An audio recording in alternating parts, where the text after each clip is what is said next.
Hi everyone, welcome back to Chai and Chat with Neha. And today we are going to talk about a very important topic in women's life, in men's life. And now I think it's becoming a part of teenagers as well fitness. And with me today is Surina here. Hi Surina, welcome to Chai and Chat with Neha.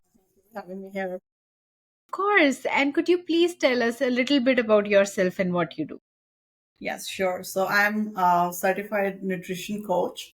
I coach women on weight loss and all things nutrition. And like many coaches, I guess my journey also started very organically. I worked on my weight loss after I had my second child, and I just wanted to continue my own learning. And as part of that, I did my certification to understand more, and then organically kind of came into coaching and love it. Yeah.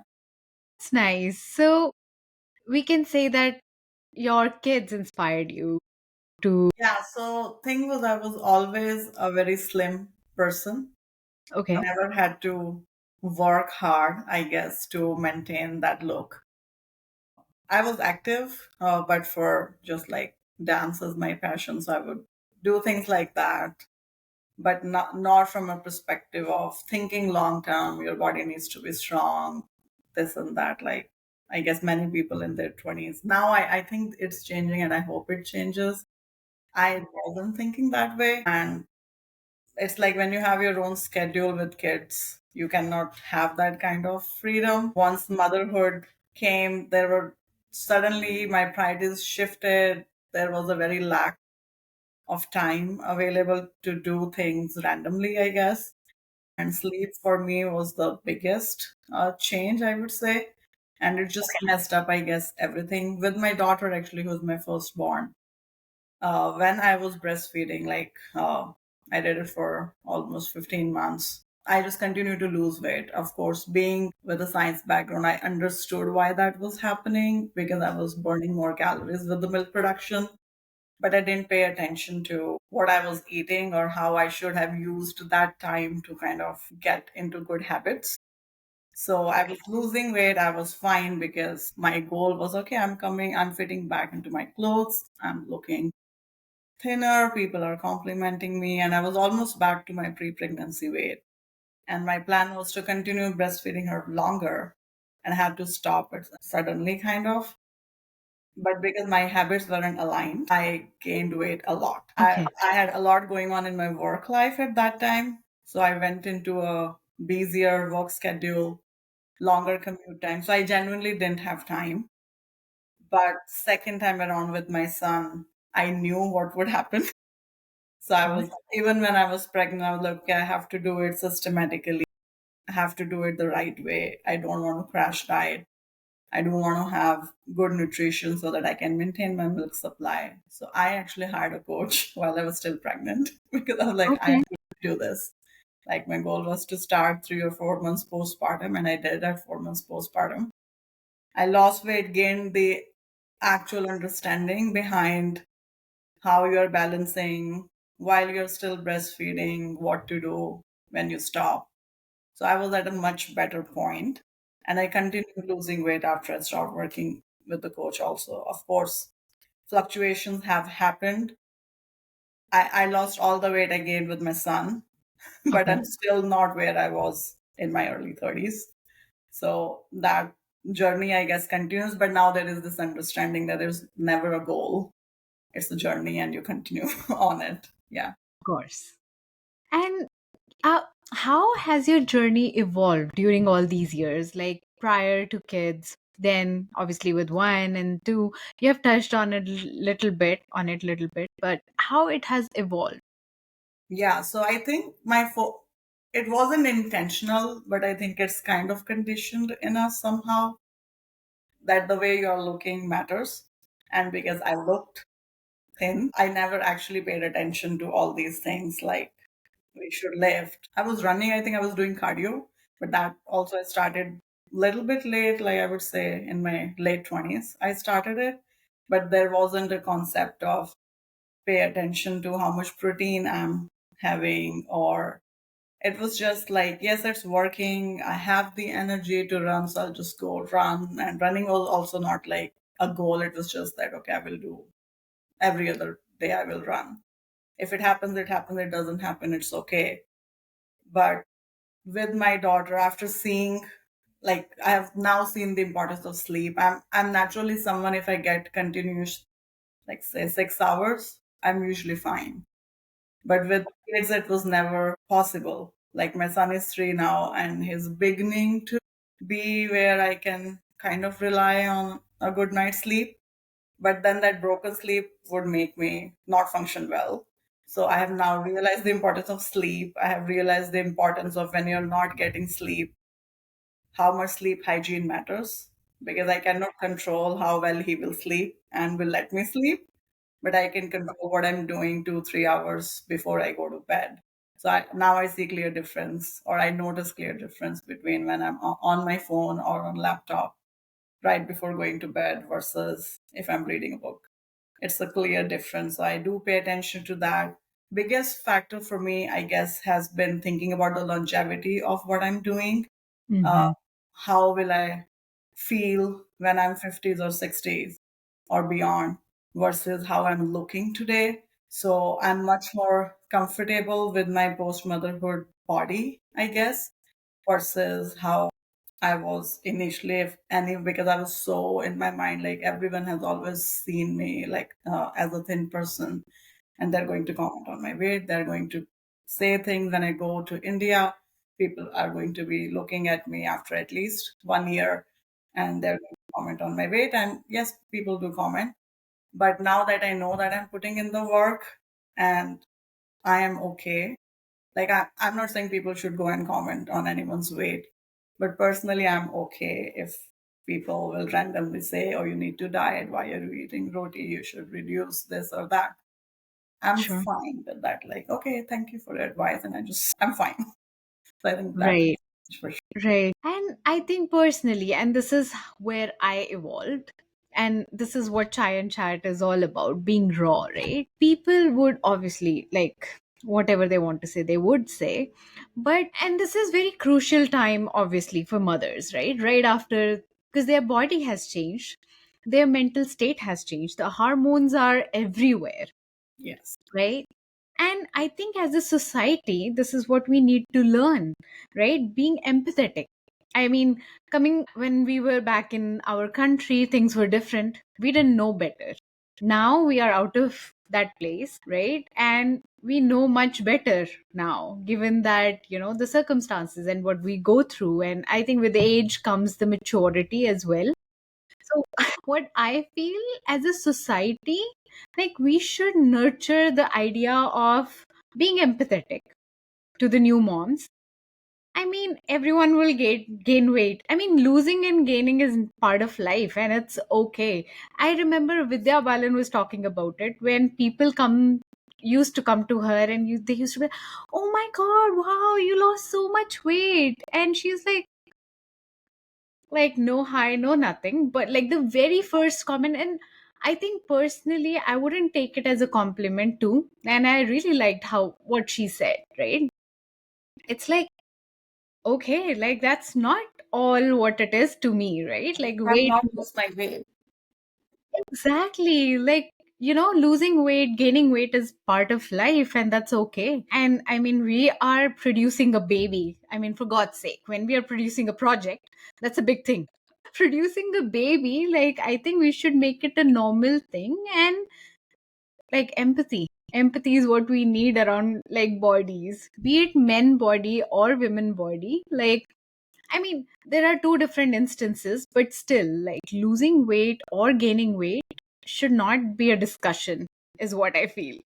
Yeah, The but discussion should like, be, I think it still is. Like sometimes people are projecting their own insecurities on you, or yes, sometimes there are these random examples given. Oh, but she was back to how she was in 6 months, and it's been 1 year. What are you doing? So it's like, yeah, I don't know what exactly her life was. I know what my life is. And yes, I am trying my best. And I think that's where, for me personally, that was the difference. With my daughter, I actually didn't do anything. I was like pumping milk for my daughter. Yes, that was taking a lot of time and energy from me, but intentionally to lose weight, I wasn't putting in any work. Right. Versus with my son, I was. So I guess I was much more comfortable because I knew I was putting in the work. So even if someone would say something, I'm fine. But you're so right that we shouldn't make weight the focus of, like, even before we greet someone, we are saying something. And yes, at some point I have taken those as compliments. But now I do think that, okay, you could have asked me something else or something else. Yeah. Do you need any help? How Yeah. are you doing? Like very basic questions. I think this is what we need as a society than just discussing weight goals, Yeah.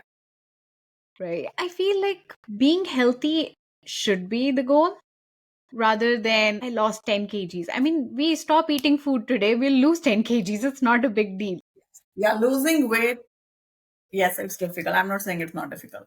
But losing weight is not the hard part. Losing it the right way so that you're able to maintain that is the harder part, because that takes actual practice. That takes, you cannot be on a diet forever. Let's Yeah. just say, I mean, I know some people who are on a diet forever, but that's not healthy at all. And beginning phase, you start seeing these people or women. I'm mostly talking about women. Things get messed up with the hormones. You started experiencing more, like, if your lifestyle is not aligned, you will experience perimenopausal symptoms more usually, as a trend. I'm saying, not like if someone is doing absolutely all the things healthy, they won't experience all that. But you start to see that. And I'm still in my 30s, but I have women around me. I get to meet women, my clients. Some of my clients are in 40s, so I get to see. Hmm. They are like, one of my clients is almost at the menopausal age, so I'm seeing that. I get to experience some of that. Okay, all these things come, and when they tell me they had more fiber or they worked out and they felt nice after that. So yes, that is a win for me as a coach, because I was able to coach them to go to that point. But as a woman, I'm like, okay, these are my points in my, like, two, I guess, tools in my toolbox that yes, these things actually do work. Yeah. Sure. And with this, right, while we are touching on this point, what's one myth you wish everyone to just unlearn? Oh my God, I think it's still lifting. I don't understand why it's still a myth that women shouldn't lift. You'll get bulky. And they'll give these random example of, like, women who participate in bodybuilding competition. Like, no, but to go to that look is not possible for a person living day to day life, carrying day to day responsibilities. It's an extreme version, just like it is for a man. Not all those men are like, not every man is roaming around with that muscular body. It takes time, it takes effort, and just lifting to maintain the loss of muscle, which happens with age, is not going to make you bulky. I think that just because of the sheer amount of benefits we get from lifting weights, I think that has to be the myth I would like to be just like, just be done with. Yes, I remember like yesterday my mom was telling me, "Oh my God, what if like those, like should we lift that much weight? Because those bodies don't look good." I'm like, "You're not going to make that kind of a body, no." I think that's one more I bring up. Like, moms sometimes get concerned, like, oh, you might hurt yourself. Should you be lifting? It's like there are all these things, like, around periods, what you should do, you shouldn't do. Or like, my mom personally was very concerned when I was pregnant with my daughter, because I used to run, and I was lifting weight. And I was like, okay, I'm stopping running now that I'm pregnant, just because I had heard, like, one of my coworkers, she had a miscarriage when she was running, and I was not at that time planning for a child, but that thing somehow stuck with me. So I was like, Mm, okay, I'm not running now that I'm pregnant. So I stopped running, but she was like, why are you doing like these exercise? Like, it's not safe, because they hadn't seen that in their time, definitely. But it's like that constant, like, they are genuinely worried. They mm, don't mean any harm, of but or course. like postpartum, you shouldn't step off the bed, like, rest. I know we should rest. I have seen that. Like, I've seen one time I didn't get to rest to that Mm, level. Yes, you absolutely need it. But these are things like, why are you walking so much? What's happening? So I think somewhere that fear around exercise exists. Yes, by all means, we need to have the right knowledge to do it in the right form to not injure ourselves. But besides that, I think just the general concern around lifting weights specifically, I think that should be now gone. No, that's very well said. And that's I think that's the normal right now, thinking about like should like would we become that bulky? And that's a very good point. Yeah. I mean, So yeah, yeah, go ahead, yes. please. Go ahead, go ahead. I was about to ask you, obviously we know with all the diet, all the diet changes like keto, paleo, like being healthy, right? Like how it has evolved from where you started and now where you are. Yeah, I think it's been more to some extent. I was always focused on how you internally feel. Mm-hmm. And like now, my metrics for being healthy would be okay, last time when I did this exercise, I was lifting this much. I'm able to increase my weight. So, I know my strength has increased. So that is a win for me Mm-hmm. versus people it would be just the number on scale, what I have dropped. So that has definitely changed, but also what my labs are telling me, because sometimes you go on these diets and lots of things get messed up. You get Yes. nutrition deficient in many of the micronutrients and all those things. So that definitely has changed. So the focus is always on, am I eating right? Am I incorporating things I should incorporate in my diet? Mm. Or paying attention to the trends in my lab reports. Okay, even if something is within range, if it's increasing in the wrong direction or decreasing in the wrong direction, take a pause and think, okay, what can I improve? Rather Sure. than just saying it's still in the range, so who cares? So I think those are the things I pay attention to now. Sure. And since you touched on macro and micronutrients, could you please explain what those terms are? Yes, so macronutrients are the things which we need or which make bulk of our diet. These are primarily three: carbohydrates, protein, and fat. So carbs are anything like rice, pasta, chapati, dosa, if we are saying for Indian food. And fats are anything oil, seeds, things like that, butter, ghee, anything. And then protein, of course, varies from whether you're following a vegetarian diet or you are not following a vegetarian diet, but things like meat, eggs, little bit dairy, also legumes, chickpeas, all these things fall Got into it. the category of protein. And then, yeah, fiber is important. It's not technically a macronutrient, but fiber is very important to maintain our gut microbiome, to maintain our bowel movement. So Mm-hmm. that is also something which we need to pay attention to, not just as. So that's why if you eat complex whole grains, you eat lots of fruits, vegetables, you're naturally getting the required amounts versus if you're just surviving on white bread, say, you're Sure. not eating much veggies, you're just eating meat, some simple carbs, you're not going to get much fiber. So that is also a fourth thing I personally keep a track of. Sure. So I have been right now, Instagram is like full of information, right? And the information is coming from left and right. Some people say like dal chawal, which we used to eat, and just a dollop of ghee is enough for all the macro, all the micronutrients, the protein that you need. And on the other hand, they're like, before we used to eat this because we used to work that much. So the rice was very prominent, rice and chapatis, rotis that we have. Now we need more protein, right? So where are you with these, like, I don't know, Which ends of group do I spectrum fall maybe? into? Yes, what do you think, right? Like as a like for a person, let's take a step back. For a person who's looking at information is getting overwhelmed, like what the hell? Like why my dal chawal is considered so bad now all of a sudden, right? Are these bad? Like what's the correct information? Yeah, they are absolutely not bad at all. Let me just start with that. There is Okay. nothing wrong in having your dal and having your chawal. Little bit ghee, yes, you add that to lower the glycemic index. I mean, we also have like the way, at least I make it, we have some oil in it. You can use ghee for that, but ghee is added or any fat you add to that lower the glycemic index, which comes from rice, say. Hmm.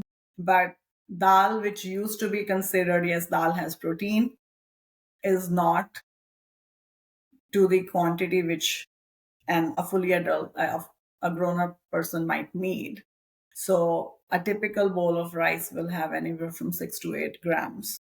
So, and normally an adult will need, say, a 70 kilo person will need, just to maintain the basic functions, they will need 70 grams of protein. So if you're just eating dal and rice, you're not going to get much from that meal unless you consume a lot of it, where unless, again, going back to your point of people used to physically work a lot, so they needed all this energy, because carbs are a great source of energy. We do need them, otherwise we will, it's not good for us.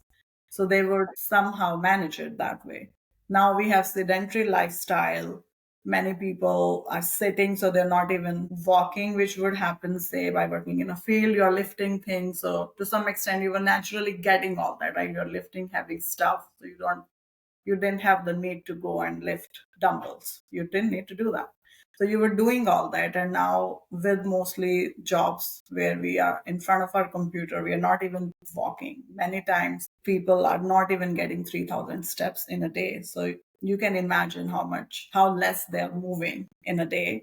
When you combine that with lots of, like, my plate as a child also used to be, you add more rice, you have your plate with rice, and then depending on what sabzi I'm adding to it, or is it my favorite dal, or is it rajma, which is my most favorite thing, I would add more or less of that. So I was having, so people fill their plate with rice first, and then based on the preference, some people like more the liquid part, so they're not adding actual where the protein is coming from. They're just adding the liquid, the curry part to it.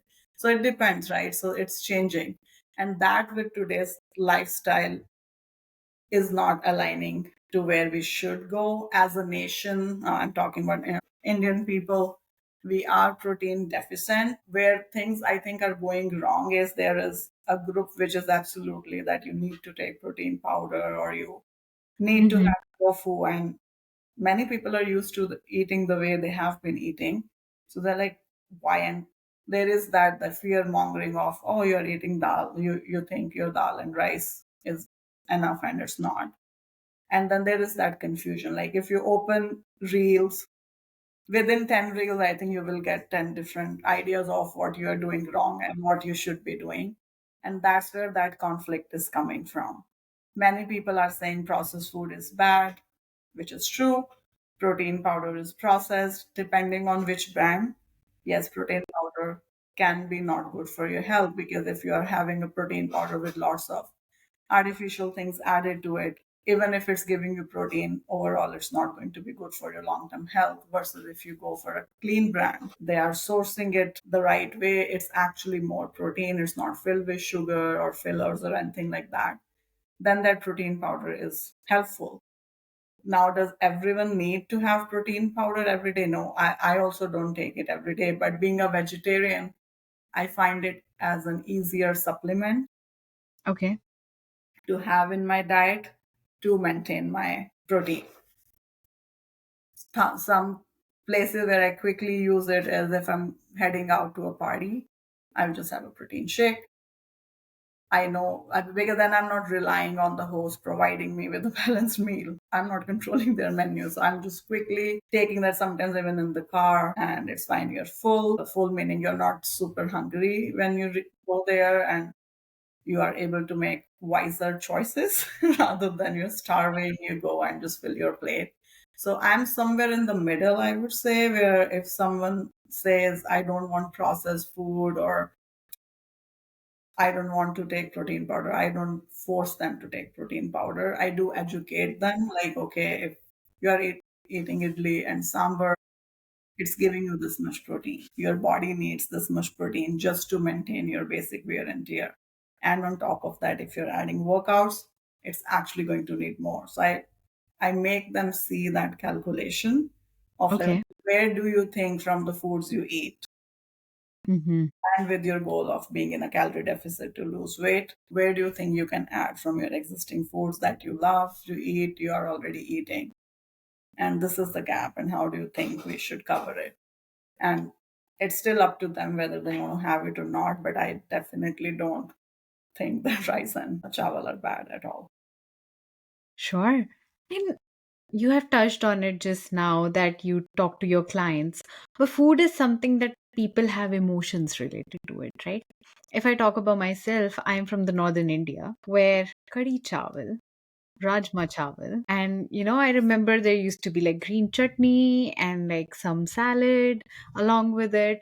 So this is staple to me, right? And now if somebody tells me, right, if I come to you and you tell me, no, no, you don't have to take this in this proportion. I'm not talking about just rajma chawal. I'm just saying like relation to food. So how do you manage or how do you tell people to, like this is what we need to do and how they take it?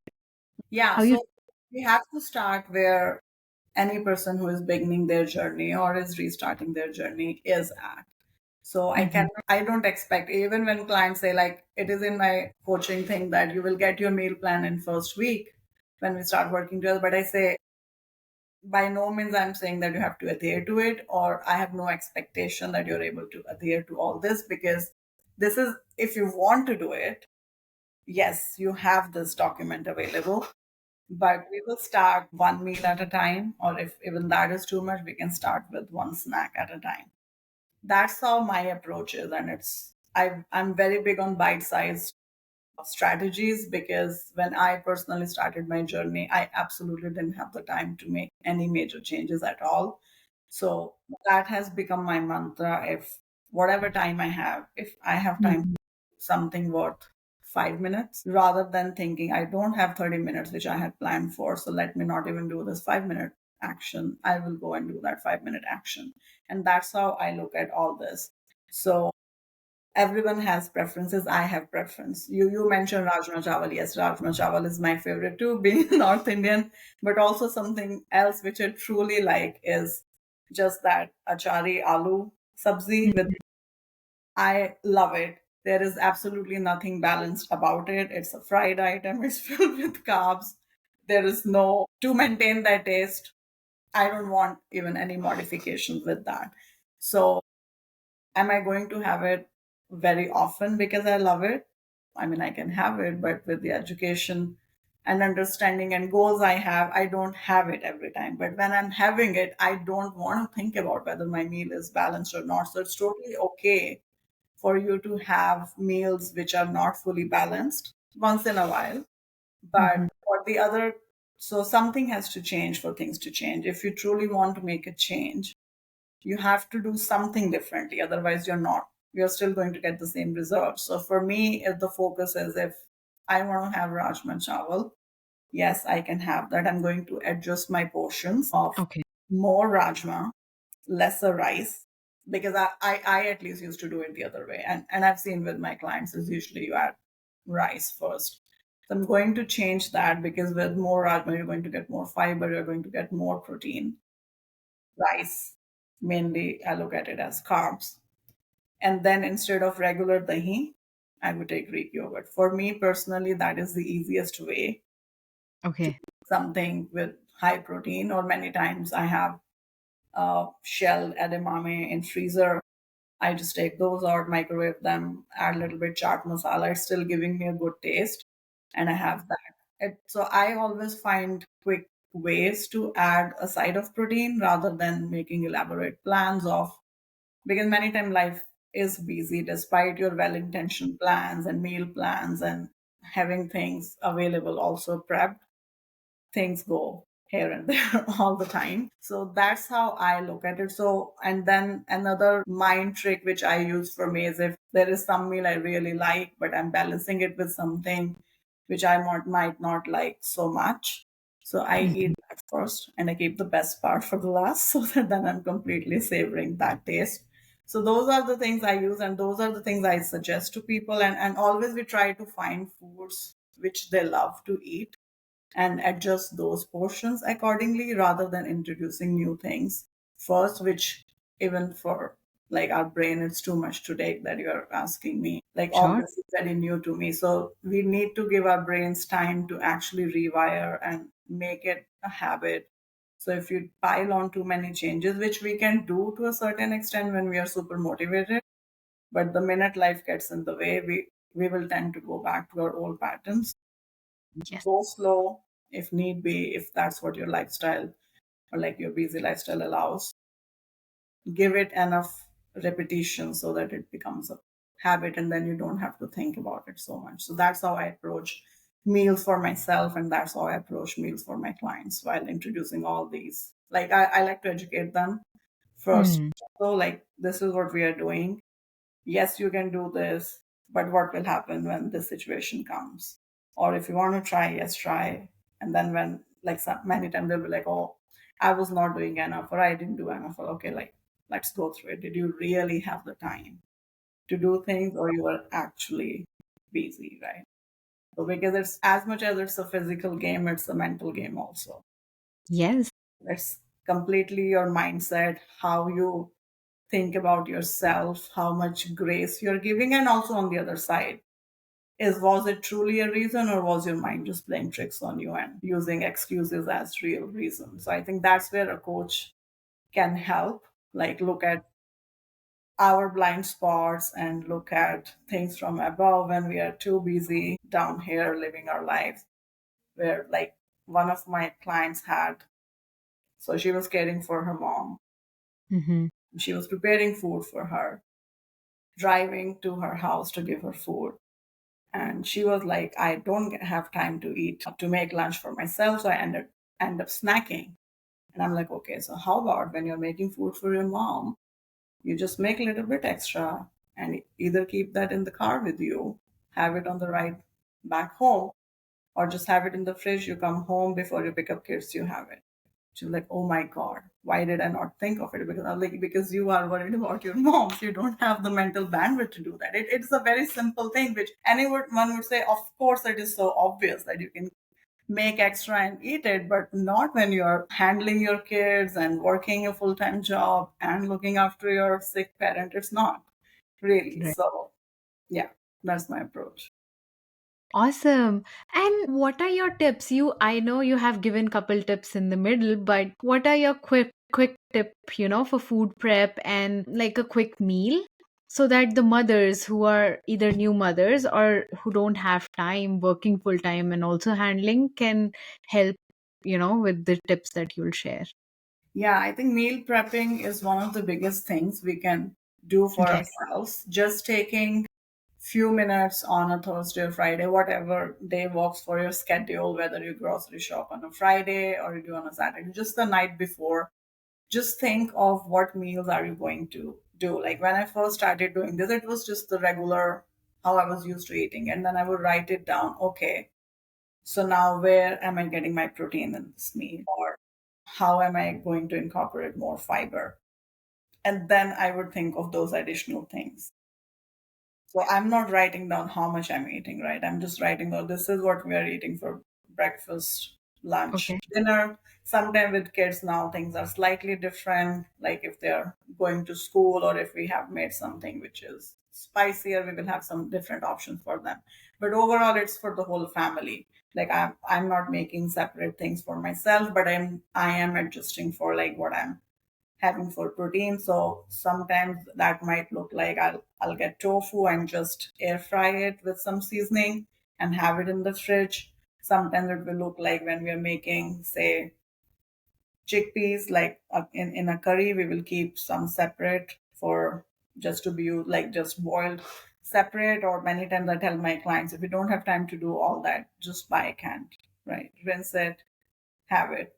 It's fine. Like sometimes we can get into the perfection of everything has to be made from scratch for it to be healthy, because now we are on this health journey and it's not possible with everyone's schedule. So it's a continuum where you are on the continuum, how much time you have. If your next choice, if you don't get the canned chickpeas, is to do some takeout from a drive through, then that canned option is much better, even if it's not homemade. So that's how I plan the meals. And have it somewhere where you can see. So then half of this mental load of what we're going to make today goes away. You have grocery shopped based Mhm. on that. And I do like to use some time depending on the week. Some weeks I may look at my schedule and like, okay, I'm not that busy in the beginning of the week. So instead of weekends, I will do that on a Monday if I have time, but usually on the weekends have something ready. Like my current schedule is I'm in office first half of the week as compared to later half of the week. So I do want things ready because Mhm. kids activity, commute, by the time you're home, half of the time I'm not even in mood to cook, or my husband cooks, but he can be in the same spot also. So if we have things ready, it's just easier. So I our meal prep looks like that, where we have 2 or 3 things ready to last us till Wednesday. And then beginning Wednesday, we are actually doing one pot thing if we don't feel like cooking. And that's how we take it through Friday. And Mhm. that works for our family. Many families have scheduled eating out days. We don't eat out like that. So if you have that, you can most definitely schedule it so that then you're making a wiser choice of, okay, we are ordering in this day or we are going out to eat. So pick a restaurant which will give you healthier options or give you options to make a balanced meal out of it and go over. I think that's the most impactful thing when it comes to food.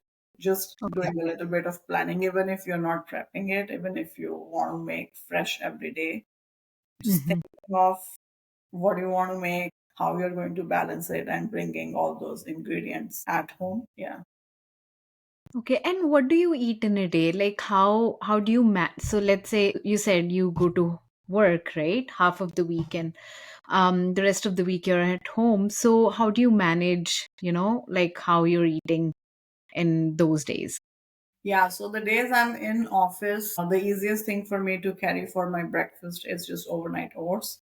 I just prep them the night before, and lately my kids have been loving it also. So it's the breakfast for the whole family. And then just before I leave for work, I just add protein powder to it, and that gives me a good breakfast to last me through the till the lunchtime.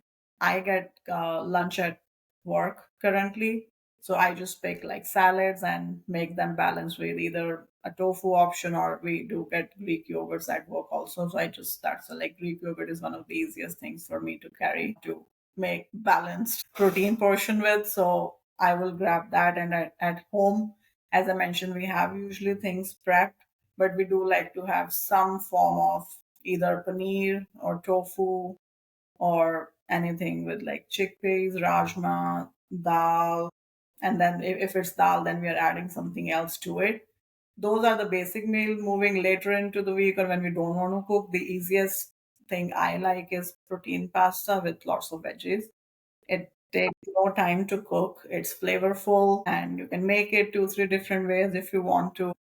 It's easy, especially I think kids normally love pasta. So we did need to try a few brands because like I personally don't like few of the brands also which give like little weird taste, but now we have settled on a brand and everyone loves it. So that's quick option for me where I don't need to think about any of the macro, then it's just taken care of. Yeah.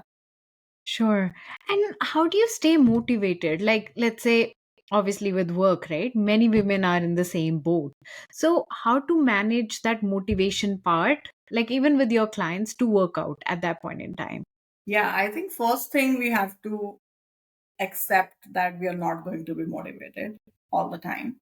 And then second thing is, now that we know we are not going to be motivated all the time, what are we going to do about it? Are we going to play to the whims of when we are motivated or not? Or are we Mm-hmm. going to be a responsible person and take responsibility for the actions we need to do to get to the goals we say we want to get to and do the work? So I have removed motivation from my criteria now. It doesn't matter if I'm motivated or not. I do pay attention to what my body is telling me. So, like this morning, I absolutely didn't have the energy to get up and work out, so I didn't. I did it later today. Pay attention to what your body is telling you because sometimes you're genuinely tired and you shouldn't. Like, if sleep is going to make you feel better, yes, do it.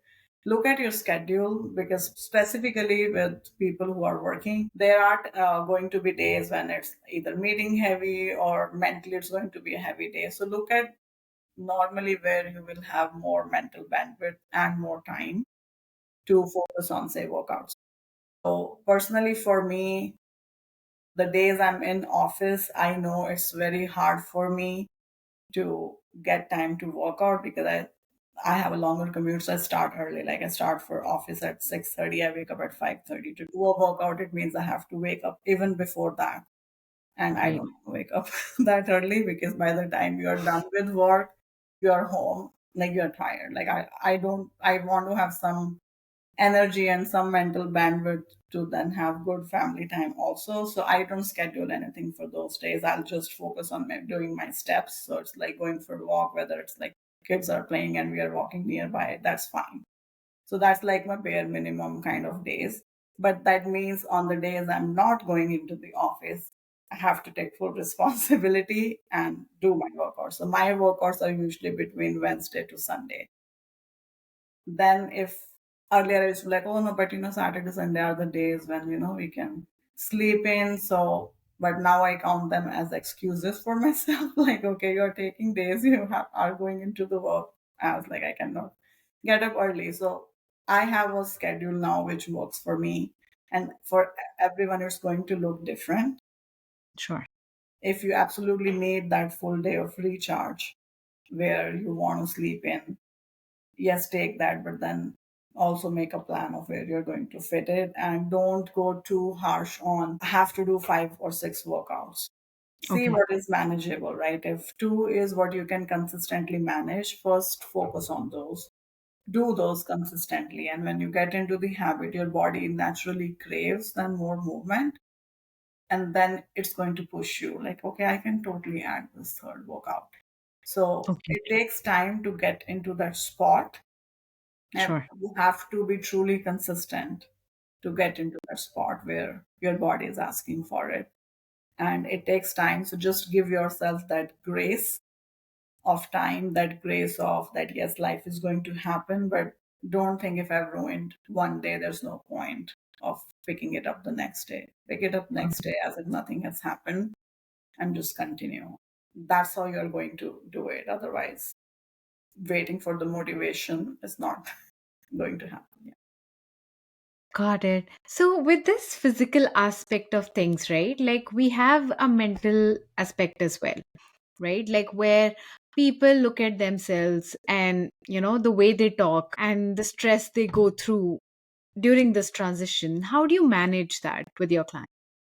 Yeah, I think it's first thing is always people somehow blame themselves, right? For I'm starting now, or if someone is already at a point where they have some medical condition or are on that road to develop that condition, say someone is pre-diabetic. So they are blaming themselves that Mm, it's totally my fault, or they are saying, oh, my family history is this. Of course, I knew I was going to get it. And then you have to truly like educate them on how much lifestyle can impact all those outcomes. Yes, there will be certain things which are out of your control, even if you do everything right.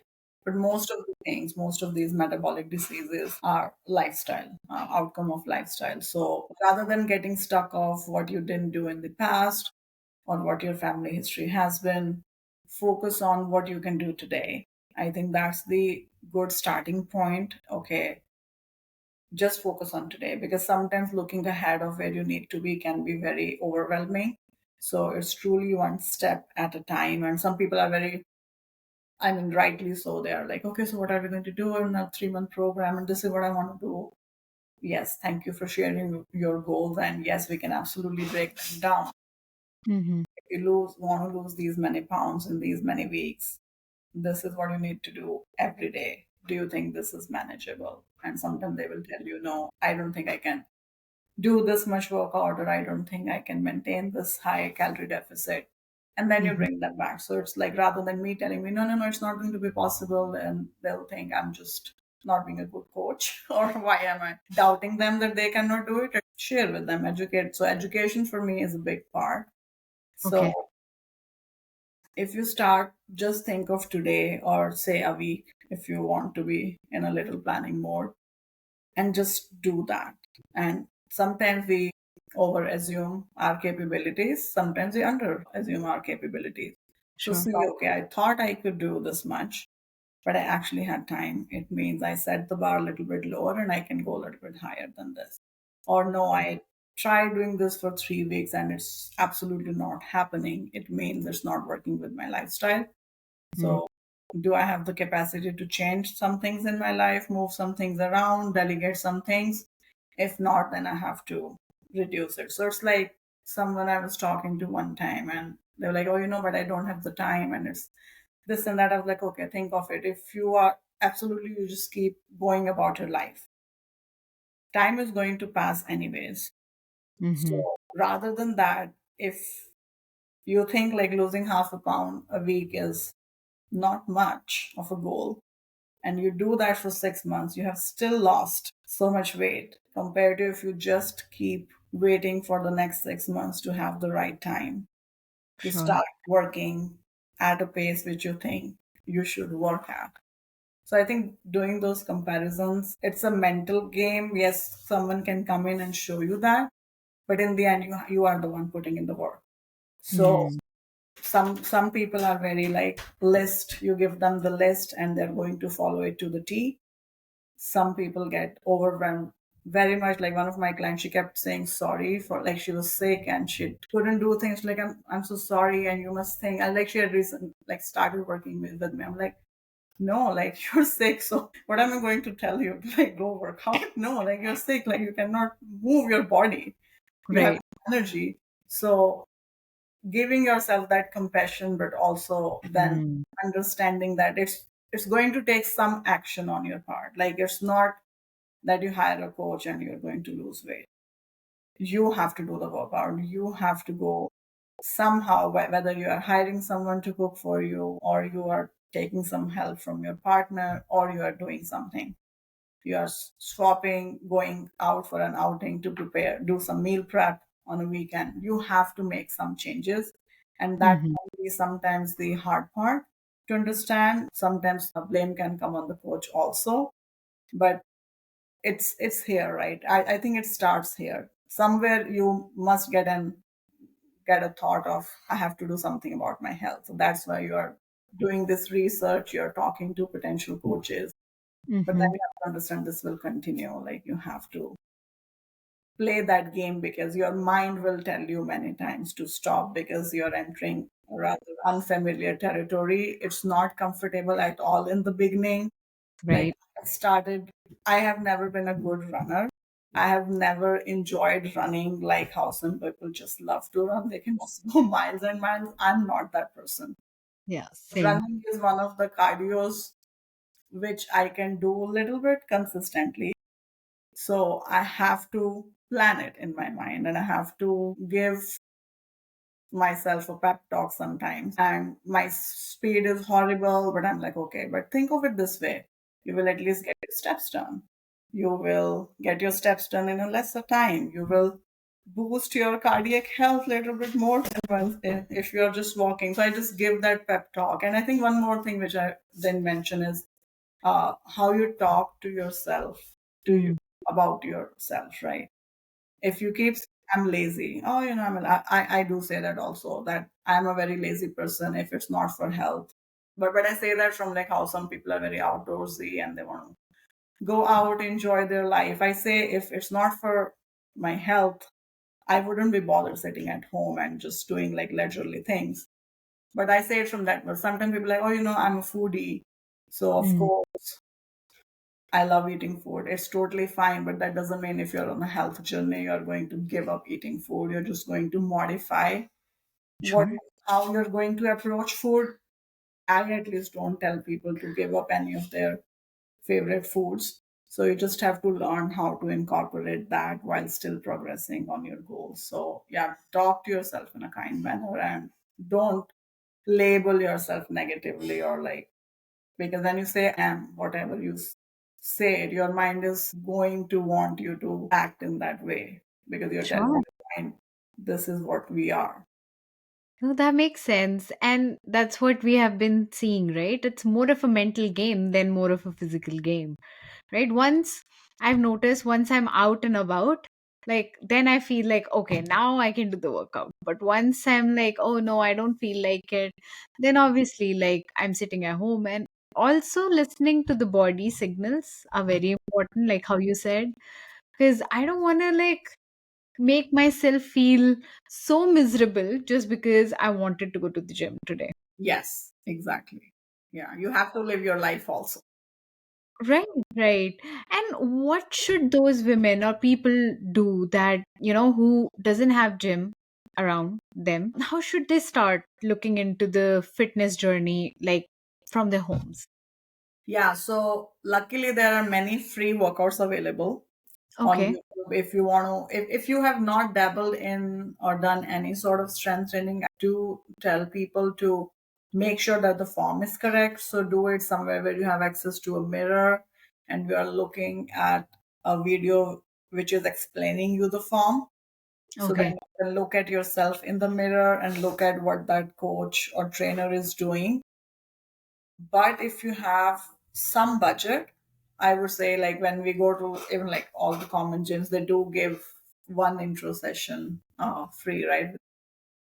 So go there, very basic moves, learn from them how to do it, like show them do that move and they can pinpoint like, oh, you're not hinging rightly or correctly Mm. or whatever they can tell you. Because if you injure yourself, then you are going to not be able to do the workout and you will have this fear in your mind that, oh, I cannot do this. So if you have money, invest. But other than that, it's actually easier to work out at home, specifically when you're a beginner. Like I don't count myself as a beginner, but I'm not where I'm lifting very heavy that I need all this equipment. So invest in a good pair of dumbbells. Like start with whatever you think you can lift. Try it with few things around the house, like say milk or those gallon things. Like, oh, if this is too heavy, then maybe buy something like 2 3 pound weight. If that you can lift easily, go with a higher weight. If you're very ambitious, go with those adjustable dumbbells. They tend to be a little bit bigger, but I like the ease of it, that when you're switching between exercises and you cannot lift the same weight, which most of the time you cannot, then you can easily switch it during the workout. But it's easier to do it. You have, main thing is to know that you're doing it correctly, so have the right form. Look at, like, record. If you don't have a mirror, record yourself and then compare to what the trainer was doing. That way at least you can see that, okay, I was doing this, like I was rounding my back versus that person was keeping it straight, things like that.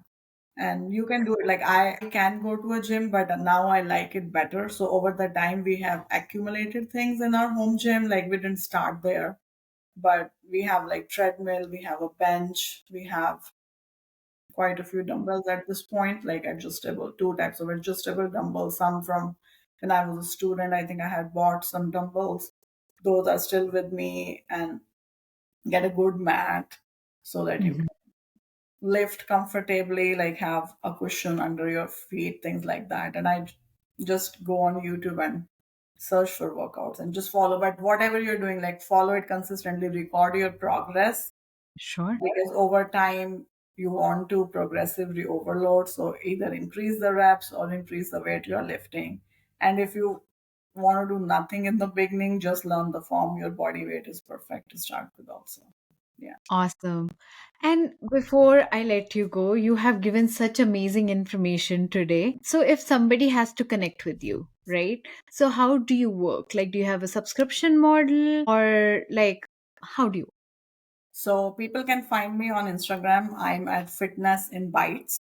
Hmm. That's where I'm most active. I have currently I offer one-on-one coaching for people. The minimum commitment is 3 months when you begin with. After that, you can renew as per you want to. You can pay altogether. There's some extra discount, or you can go monthly. But the minimum is for the first time when we work together 3 months. Okay. After that, there is a sort of maintenance when you don't need as many touch points, when you have understood things, and then we talk together like, okay, like I'll give my recommendation and they will see like many times they're like, no, we want to continue, or yes, this works fine. So then it's what you're saying, kind of like subscription, but it's not the entry model. Like you have to work for 3 months minimum just so that we are on the same page. Like I know that the client is able to do, because if I just leave them, it's more of a hands-off approach Got with it. that model, and there is no minimum commitment there. You can go monthly and continue how long